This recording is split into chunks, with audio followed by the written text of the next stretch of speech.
tayo sa vlog kasi hindi pwede ako sa baba.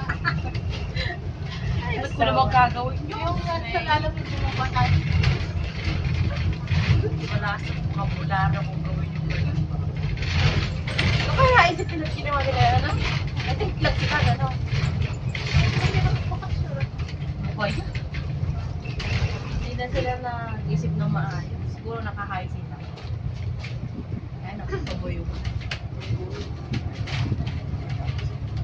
Yung kawawa doon, yung bago